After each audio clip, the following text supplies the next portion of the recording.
अस्सलामुअलैकुम दोस्तों, मैं हूं असलम आलम और आप देख रहे हैं गल्फ़ एक्सपर्ट।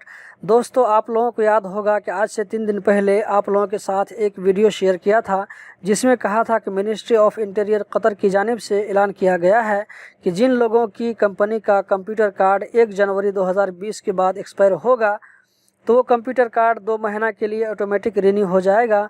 उस वीडियो के नीचे बहुत सारे दोस्तों ने कमेंट में लिखा था कि अभी तक रिन्यू नहीं हुआ है, लेकिन दोस्तों अब चेक करें, शायद 2 महीना के लिए रिन्यू हो गया होगा। इस वीडियो को कंप्लीट देखने के बाद आप अपने मोबाइल या कंप्यूटर से खुद भी चेक कर सकते हैं कि आपका कंप्यूटर कार्ड रिन्यू हुआ है या नहीं हुआ है।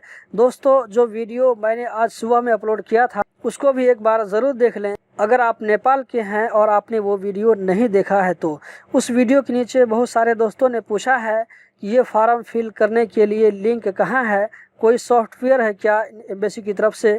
जैसे आप इस वीडियो को प्ले करेंगे तो यहाँ पर आप देख सकते हैं ये वीडियो का टाइटल है।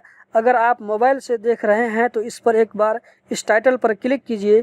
इसके बाद नीचे का जो हिस्सा है वो डिस्क्रिप्शन है, सबसे ऊपर में आपको लिंक मिल जाएगी, उस पर क्लिक करें, फिर आप उस फॉर्म को फिल कर सकते हैं। दोस्तों, अब आते हैं आज की वीडियो की जानिब।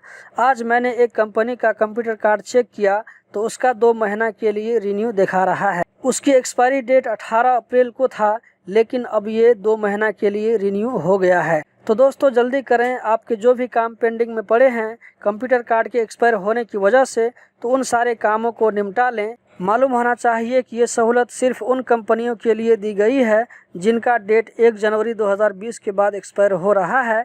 2019 में एक्सपायर होने वालों को नहीं दी गई है। और ये जो 2 महीना के लिए ऑटोमेटिक रिन्यू किया गया है, इसकी फ़ीस बाद में ली जाएगी।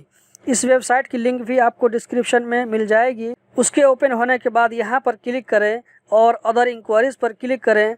उसके बाद यहाँ पर क्लिक करें।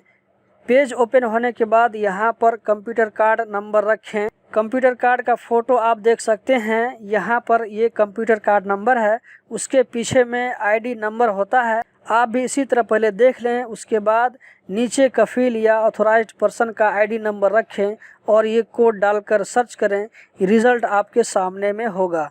तो दोस्तों, यही थी आज की वीडियो। उम्मीद करता हूँ ज़रूर पसंद आई होगी। इसी तरह की इन्फॉर्मेटिव वीडियो देखते रहने के लिए इस चैनल को सब्सक्राइब करें।